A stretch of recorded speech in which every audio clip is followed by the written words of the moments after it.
Mutiara Hikmah Official, menyingkap hikmah di balik sunnah.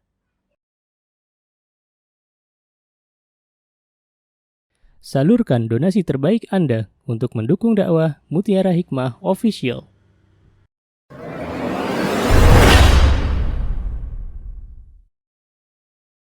Akhwati fillah rahimani wa rahimakumullah. Sebelum kita membahas hadis yang ke-44 yang berkaitan dengan haji, maka kita ada satu lagi PR ya, masih berkaitan dengan ibadah nawafil. Di sini disebutkan hadis ke-43, muallif dalam kitab Umdatul Mar'ah, yakni Syekh Dr. Adil Hasan Yusuf Al-Hamd, beliau berkata, kata beliau, alaiki binawafilil ibadah. Alaiki binawafilil ibadah, hendaklah kita mengerjakan nawafil. Nawafil itu jamak dari nafilatun. Kalau ada kata nafilatun berarti artinya adalah sunnah. Kalau ada kata mustahabbun berarti itu artinya sunnah. Kalau ada kata tatawwu' berarti itu artinya sunnah. Kalau ada kata masnun berarti itu artinya sunnah. Maka di sini kata muallif, hendaklah kalian mengerjakan ibadah-ibadah sunnah. Kenapa? Tasqalina biha mawazinak.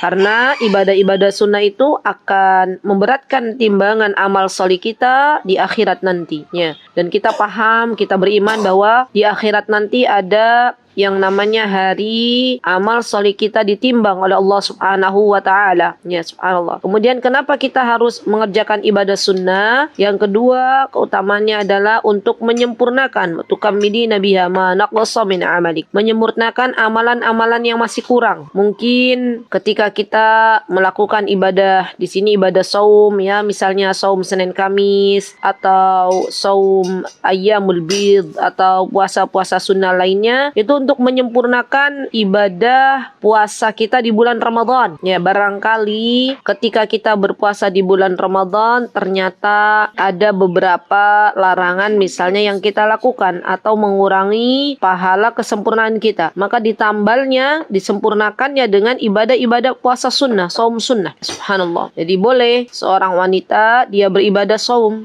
ya, ibadah saum sunnah, tapi dengan syarat dan ketentuan berlaku. Apa yang ada dalam hadis ini? An Abi Hurairah radhiyallahu anhu anna Rasulullah sallallahu alaihi wasallam qala. Hadis ini dibawakan oleh Abu Hurairah. Rasulullah sallallahu alaihi wasallam bersabda, la yahillu. La di sini adalah nahiyah, artinya Rasulullah sallallahu alaihi wasallam melarang, tidak diperbolehkannya.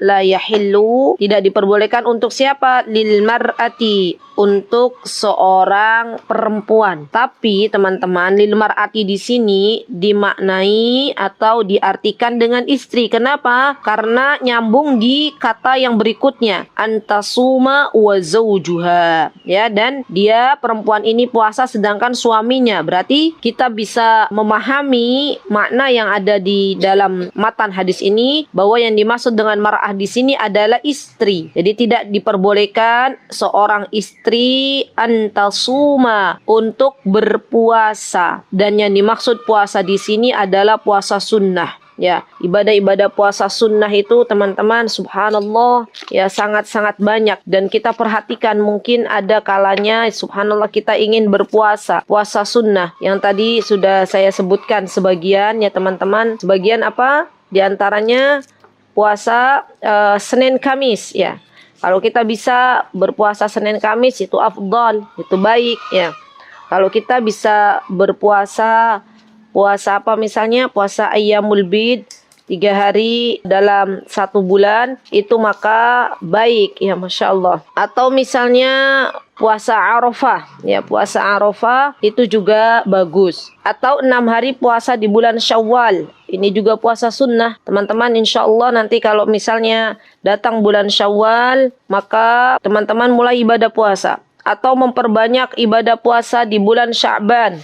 Maka ibadah puasa di bulan Sya'ban juga hal yang disunahkan oleh Nabi kita Muhammad sallallahu alaihi wasallam. Ya, baik. Ada hari-hari yang dilarang untuk berpuasa, ini juga harus kita perhatikan. Walaupun itu puasa sunnah ya teman-teman, kita harus memperhatikan ini, jangan sampai karena ini puasa sunnah ternyata kita puasa saja padahal dilarang puasa di dalam waktu ini. Ya, jadi harus berilmu terlebih dahulu. Kapan waktu yang dilarang untuk puasa sunnah? Waktu yang dilarang untuk puasa sunnah itu diantaranya teman-teman adalah kedua hari raya. Jadi hari raya Idul Fitri dan hari raya Idul Adha. Ya, kita sebagai orang-orang beriman hendaklah ikut merayakan dua hari raya umat Islam, yaitu hari raya Idul Fitri dan Idul Adha, dan tidak diperbolehkan untuk ibadah saum, ibadah puasa. Semuanya berbuka, ya, makan, minum, ya, Masya Allah. Kemudian yang kedua adalah di hari-hari tasyrik. Ya. Hari tasyrik itu berarti teman-teman tanggal 11, 12, dan 13 Zulhijjah. Jadi teman-teman kan merayakan hari raya Idul Adha itu tanggal 10 ya. Nah, nanti 3 hari setelah Idul Adha itu dilarang untuk berpuasa. Walaupun bertepatan dengan hari Senin Kamis, tetap tidak boleh. Karena itu adalah hari yang dilarang untuk melaksanakan ibadah puasa. Walaupun itu puasa sunnah. Ya, jadi ada berapa hari? Ada 5 berarti ya, Idul Fitri, Idul Adha, hari tasyrik tanggal 11, tanggal 12 dan tanggal 13 ya. Dan juga ada puasa yang dilarang teman-teman, yaitu puasa yang dikhususkan pada hari Jumat. Nah, jadi misalnya contoh, ada orang nggak puasa Senin Kamis, tapi dia hanya puasa khusus hari Jumat saja. Itu tidak boleh. Ya.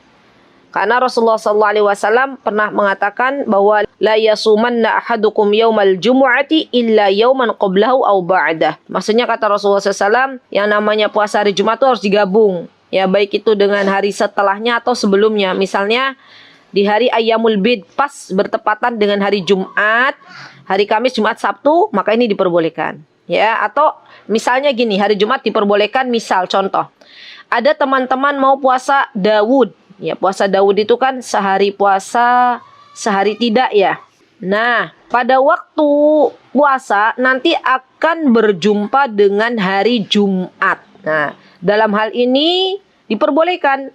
Karena teman-teman memang bukan bermaksud untuk puasa di hari Jumatnya, tapi memang teman-teman sudah membiasakan untuk puasa Daud. Ya subhanallah. Subhanallah. Luar biasa ya orang-orang yang diberikan kesempatan untuk puasa Daud itu adalah rezeki dari Allah Subhanahu wa taala. Ya Masya Allah. Baik. Kemudian ada juga teman-teman yang dilarang untuk berpuasa adalah hari Syak. Hari Syak itu maksudnya seperti apa? Hari Syak itu puasa sunnah ya. Adalah hari di mana dia itu ragu apakah hari pertama Ramadan atau akhir Sya'ban. Nah, ini juga tidak diperbolehkan untuk puasa. Kenapa? Karena Rasulullah SAW pernah mengatakan, La tuqaddimu sawma Ramadan biyaumin wala yaumain, illa an yakuna sawmun yasumuhu fal yasum dhalika sawm. Kata Rasulullah SAW, janganlah kalian mengawali puasa Ramadan itu dengan puasa 1 atau 2 hari ya, di akhir Sya'ban, kecuali jika bertepatan dengan puasa yang biasa kalian lakukan. Sama kayak hari Jumat. Ya, hari Jumat misalnya teman-teman, oh iya, Ramadan 3 hari lagi. Berarti teman-teman, misal contoh hari Ramadan datang di hari Ahad misalnya, maka hari Sabtunya itu kita sudah tidak boleh berpuasa. Kita sudah tidak boleh berpuasa karena itu namanya hari Syak. Apakah sudah masuk awal Ramadan atau masih akhir Sya'ban. Kecuali bagi teman-teman yang sudah terbiasa puasa Daud, maka boleh. Karena kan namanya orang puasa Daud pasti akan berjumpa dengan yang namanya hari Sabtu. Ya, jadi hampir mirip hukumnya dengan puasa hari Jumat. Ya, baik. Kemudian satu lagi nih teman-teman, subhanallah, yang dilarang untuk berpuasa adalah ketika seseorang berpuasa sepanjang masa. Ya, jadi subhanallah 1 tahun penuh. Mau ada Idul Fitri dia puasa, mau ada Idul Adha puasa, mau ada Ayyamut Tasyrik puasa. Ini yang nggak boleh. Ya. Jadi teman-teman nggak ada tuh kita di dalam Islam itu, mohon maaf ya, ini saya harus memberitahu karena memang kecuali di bulan Sya'ban ya Rasulullah memperbanyak ibadah puasa. Tapi selain bulan Sya'ban, nggak ada yang namanya puasa mutih gitu ya, puasa 40 hari. Terus tujuan utamanya bukan untuk beribadah kepada Allah tapi untuk yang lainnya. Dan kita tahu teman-teman yang namanya puasa itu ibadah. Dan yang namanya ibadah itu harus ditunjukkan hanya untuk mencari ridha Allah. Bukan untuk mencari pesugihan, bukan untuk mencari penglaris, bukan untuk mencari aura gitu ya, bukan. Atau mungkin ada yang mencari biar tambah cantik, tambah ganteng puasa. Namanya puasa mutih. Nah, itu bukan tujuan untuk demikian. Tapi puasa itu adalah ibadah. Ya subhanallah. Dan berpuasalah hanya untuk mendapatkan ridha Allah subhanahu wa ta'ala. Karena besok orang-orang yang rajin puasa, maka ia akan mendapatkan kesempatan untuk bisa masuk dari pintu yang ada di surga namanya Ar-Rayyan. Subhanallah. Baik. Dan juga yang ini ya teman-teman, yang ingin saya bagi adalah tidak diperbolehkan juga puasa namanya puasa wisal. Puasa wisal itu puasa tanpa sahur, tanpa buka.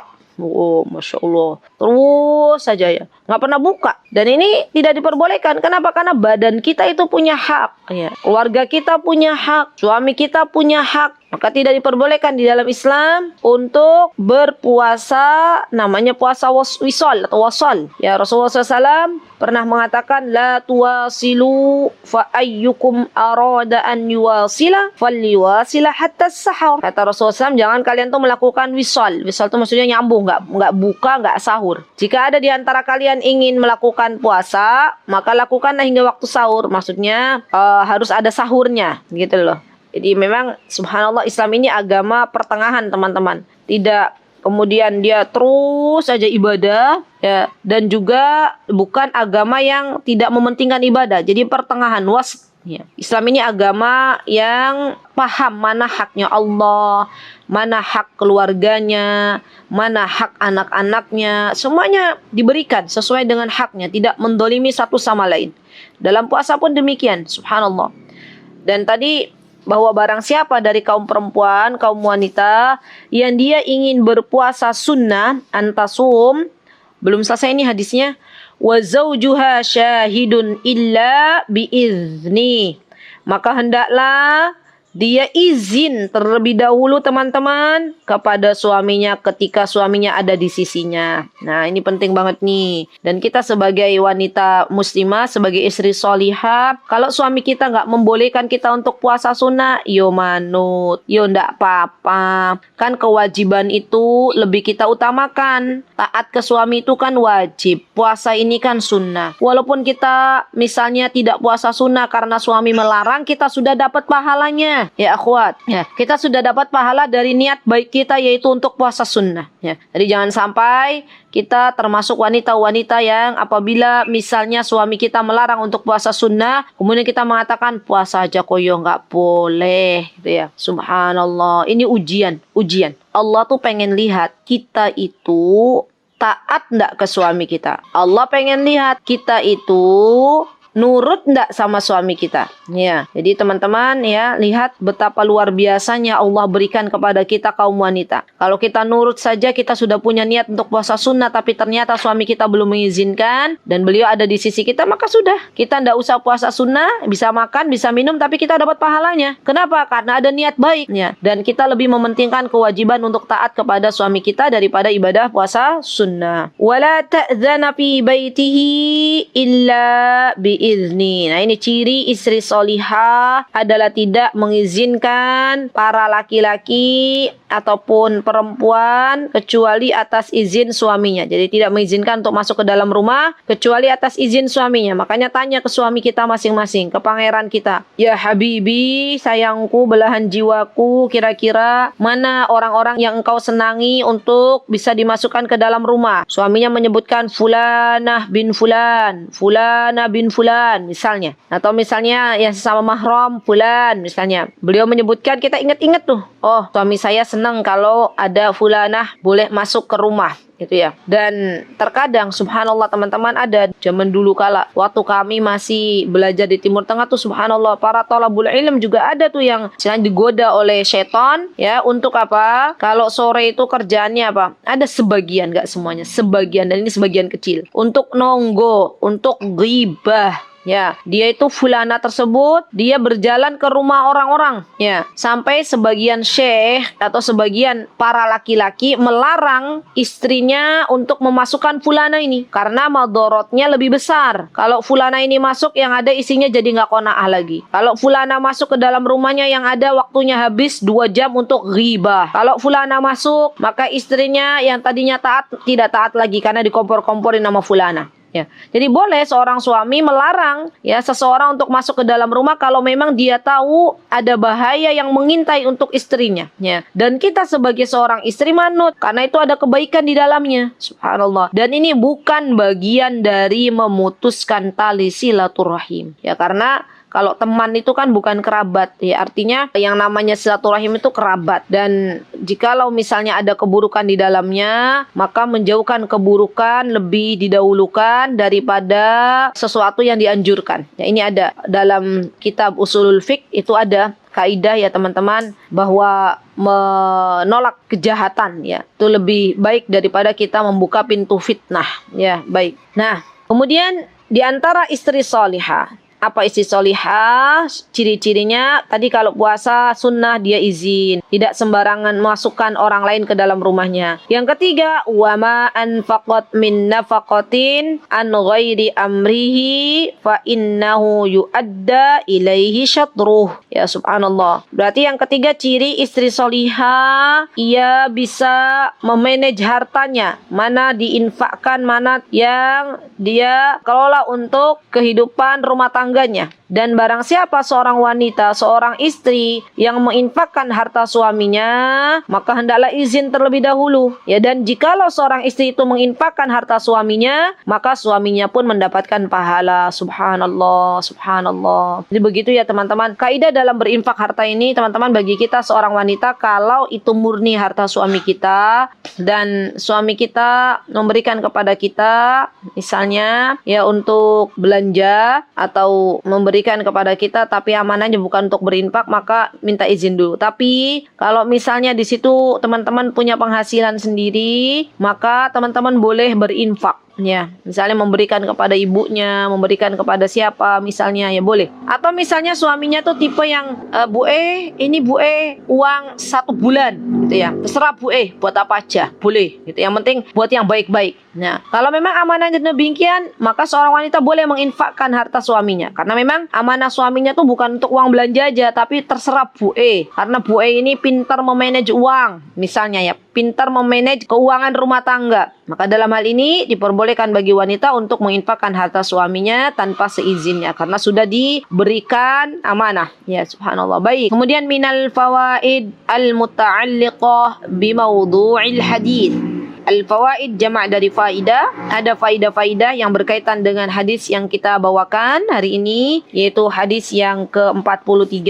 Apa di sini? Yang pertama, anna haqquz zawj min a'dhamil huquqi 'alal mar'ati, ya, bahwa haknya suami kita itu lebih agung, a'dham itu lebih besar, ya, lebih besar untuk kita tunaikan setelah haknya Allah Subhanahu wa taala. Jadi Allah juga punya hak, teman-teman. Di antaranya adalah Allah punya hak untuk kita ibadahi. Kalau haknya Allah berarti kewajibannya kita. Nah, setelah haknya Allah, maka yang harus kita tunaikan adalah haknya suami kita. Ya subhanallah. Kemudian yang kedua, annal mar'ata ba'da az-zawaj laysa laha mutlaqal hurriyyah fit tasarrufat allati laha 'alaqatun bizaujiha. Seorang perempuan, seorang istri setelah dia menikah, maka dia tidak langsung memiliki kebebasan di dalam menggunakan harta suaminya. Itu ya, yang tadi saya katakan penjelasannya rincinya seperti itu ya. Baik, kemudian yang ketiga, annal mar'ata la yazuzu laha an tasuma tatawwu'.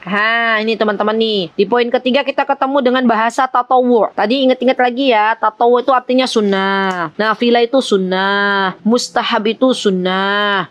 Masnun itu sunnah. Ya.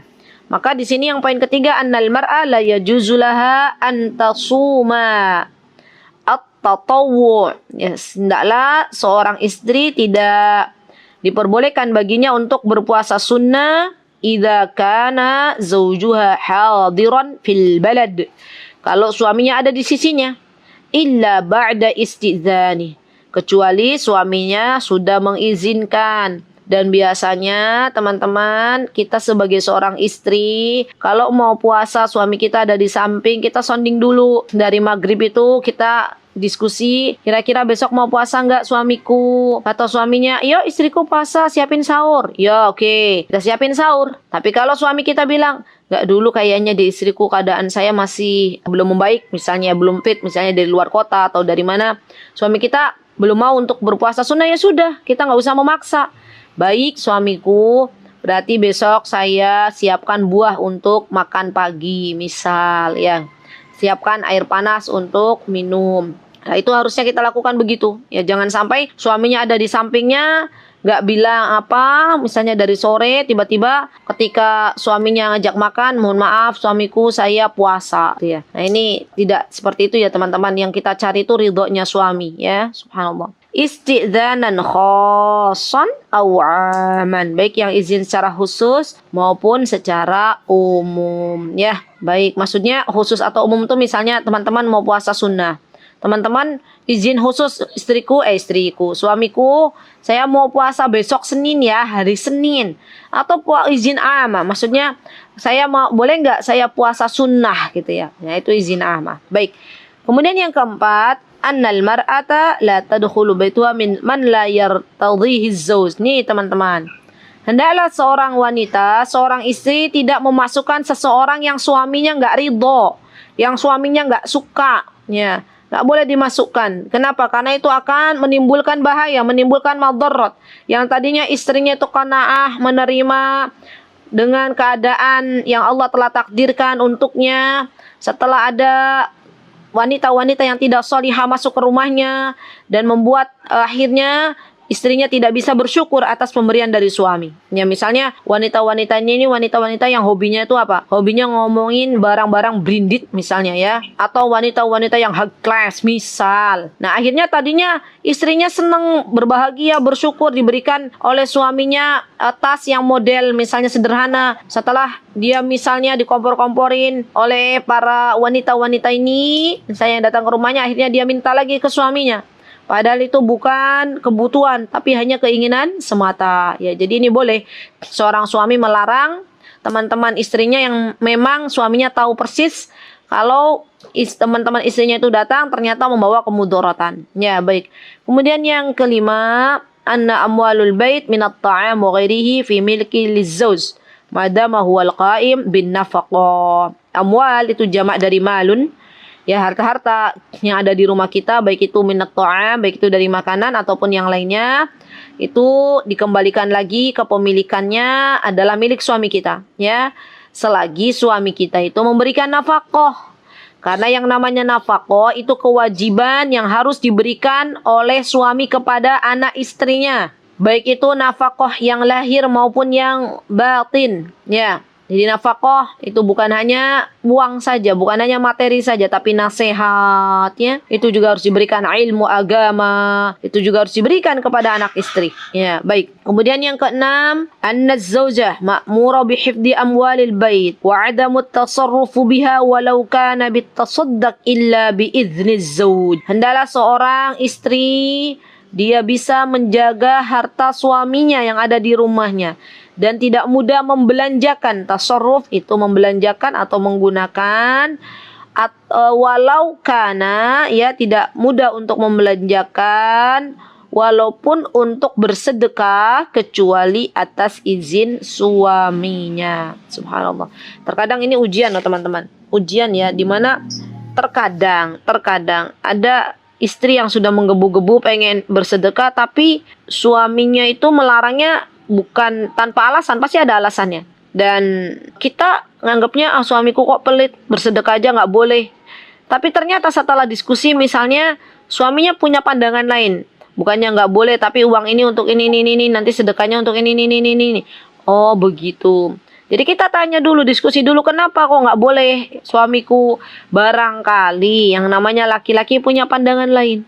Ya, nah, kita perempuan lebih mengutamakan perasaan. Adanya kita kalau nggak boleh kita ngambek gitu kan ya. Dan akhirnya seharian tuh moodnya hilang. Ya, subhanallah. Baik.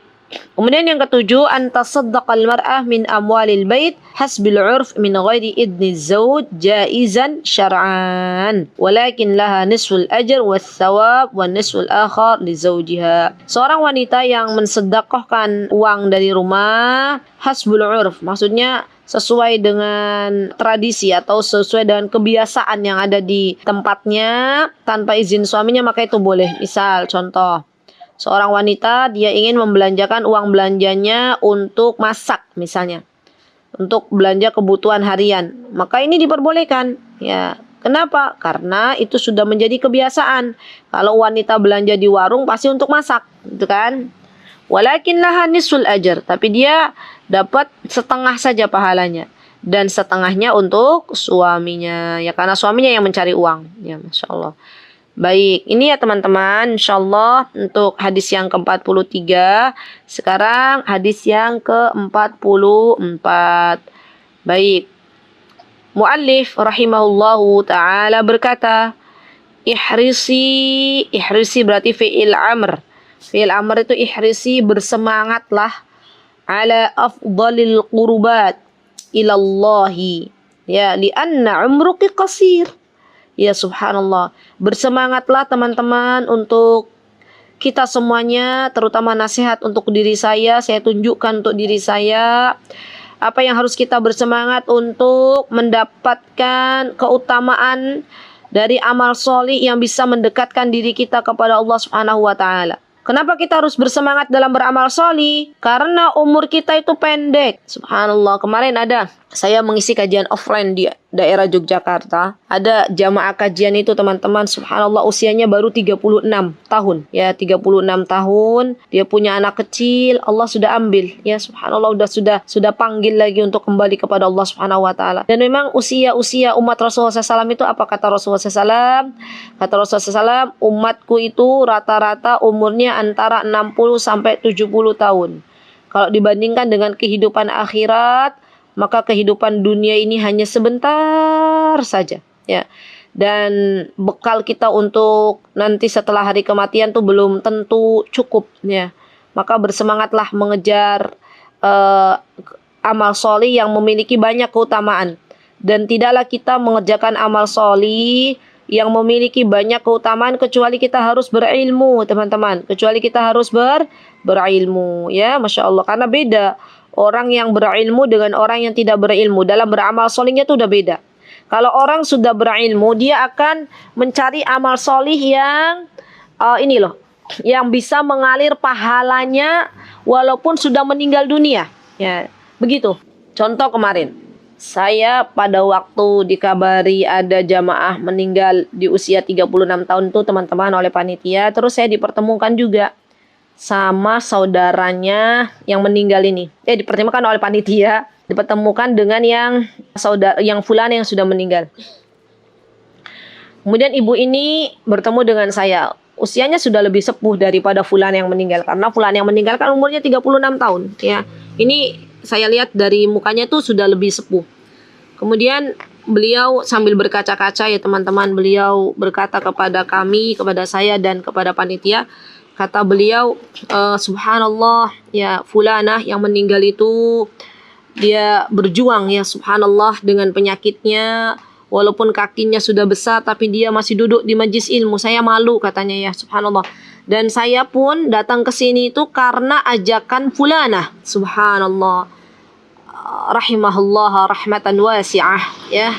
Semoga Allah merahmati fulanah yang sudah meninggal dengan rahmat yang luas. Allahumma ighfir laha warhamha wa'afiha wa'fu anha wa akrim nuzulaha wa wasi' madkhalaha waj'al qabraha rawdah min rawdatil jannah wa askanha fi jannatil firdausil a'la. Ya Allah, ya ampunilah dosa beliau, jadikan kubur beliau taman dari taman surga Allah Subhanahu wa taala dan masukkanlah beliau ke dalam surga firdaus tertinggi. Amin Allahumma amin. Nah, saudaranya beliau yang masih hidup ini, subhanallah teman-teman, lihat.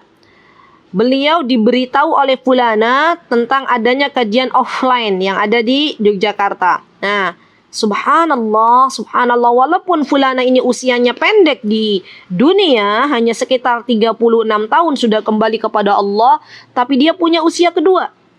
Apa yang dimaksud dengan usia kedua? Yaitu usia di mana dia akhirnya mendapatkan pahala dari apa yang dilakukan oleh ibu ini, gitu ya. Karena beliau yang dulu mengajak ibu ini untuk datang ke majlis ilmu, dan ibu ini rajin untuk datang ke majlis ilmu, maka fulana juga dapat pahalanya. Walaupun ia sekarang sudah terbujur kaku di kubur. Nah, ini loh teman-teman. Jadi walaupun usia kita pendek, kita cari usia yang kedua. Ya. Dengan seperti apa? Ya ada. Rasulullah SAW menggambarkan, idza mata ibnu adama in qata amaluhu illa min salas. Kalau kita meninggal dunia, ada 3 hal yang bisa kita lakukan, yang mana pahalanya terus-menerus akan mengalir kepada kita. Shadaqatun jariyah, ilmun yuntafa' bih, wa waladun shalih yad'u lah. Ya, ilmu yang bermanfaat, amal jariyah, dan anak soleh yang mendoakan kedua orang tuanya. Jadi tugas kita adalah mendidik anak-anak kita, belajar dan mengajarkan, kemudian sedekah jariyah. Karena ini adalah usia kedua kita. Kita tidak pernah tahu siapa duluan yang akan menghadap Allah. Apakah saya dulu ataupun teman-teman semuanya dulu. Dan yang namanya kematian itu adalah rahasia Allah. Yang namanya usia itu adalah rahasia Allah. Kita berdoa memohon kepada Allah agar usia yang Allah berikan keberkahan. Allah menerima semua amal ibadah kita. Dan Allah wafatkan kita dalam keadaan husnul khatimah. Amin. Allahumma amin. Baik. Di sini di hadis ke-44 ini apa yang disebutkan? An Aisyah ummul mu'minina radhiyallahu anha annaha qalat, an Aisyah ummul mu'minina radhiyallahu anha annaha qalat, ya Rasulullah, naral jihad afdalal amal, afala nujahid?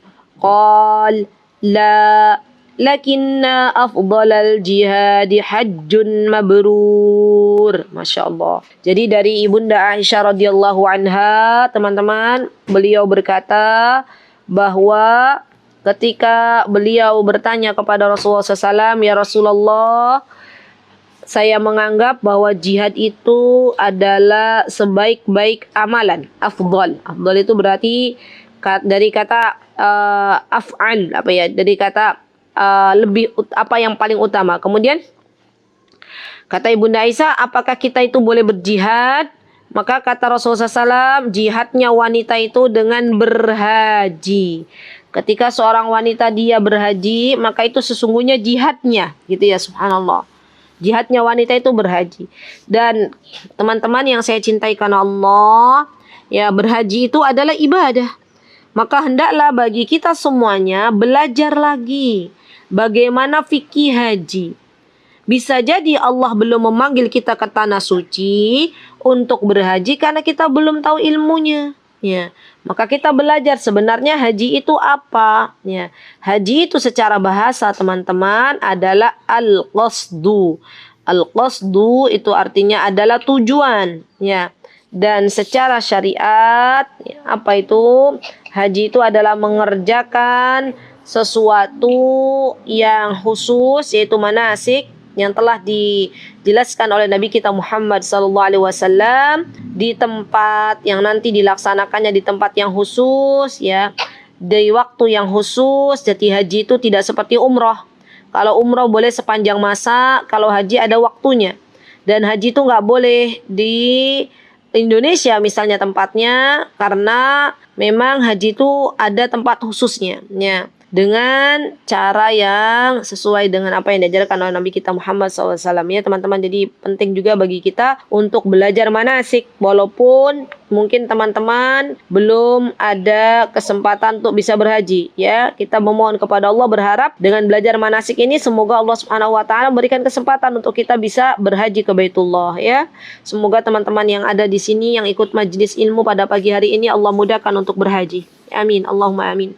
Semoga siapapun yang mendengar kajian ini, semoga Allah Subhanahu wa taala memanggil, ya. Panggilan haji ini bukan hanya untuk orang kaya, teman-teman. Subhanallah. Tapi untuk siapapun yang Allah inginkan, Allah mampukan untuk ke sana gitu ya. Dan ada juga orang punya uang tapi belum ada panggilan dari Allah, maka tidak bisa. Ya walaupun memang dari kemampuan tuh diantaranya kemampuan harta. Tapi kalau belum ada panggilan dari Allah, belum ada hidayah untuk bisa menunaikan, terkadang dinanti-nanti. Nanti bangun rumah dulu, nanti beli ini dulu, nanti ngerampungin anak-anak sekolah dulu. Subhanallah, setelah semuanya dapat, ternyata usianya sudah senja. Ya apalagi antrian di Indonesia itu subhanallah untuk orang berhaji sudah capai puluhan tahun. Ya subhanallah.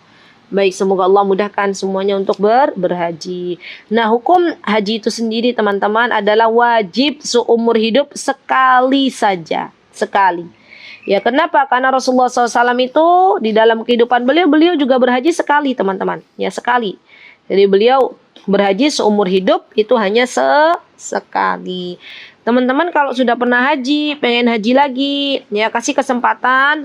Haji kedua itu diniatkan untuk misalnya ibu bapak kita yang belum berhaji dan mereka sudah meninggal, misal.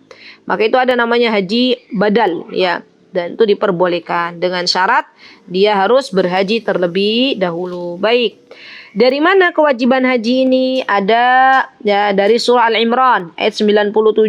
Apa kata Allah Subhanahu wa taala?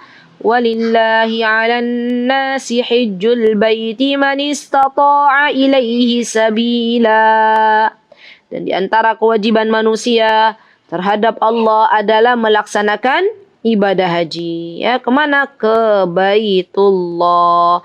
Bagi siapa? Bagi orang-orang yang mampu mengadakan perjalanan ke sana. Dan mampu ini teman-teman bukan hanya mampu secara finansial, tapi mampu juga secara fisik. Jadi si mbah-mbah yang usianya udah ratusan tahun, ya misalnya kalau memang fisiknya sudah nggak mampu untuk berhaji, maka gugur kewajibannya. Ya tidak usah dipaksa. Kalau dipaksa di sana malah jadi bingung. Ya, masuk dari pintu ini bingung keluarnya kemana. Ya subhanallah. Dia udah gugur keadaannya. Atau mampu juga secara finansial, bukan hanya untuk mereka atau dia pergi, bukan, tapi juga untuk meninggalkan harta untuk siapa? Untuk yang ditinggalkan. Misalnya seorang suami berarti dia harus mampu, harus punya uang untuk kebutuhan anak istrinya ya selama ditinggal untuk berhaji.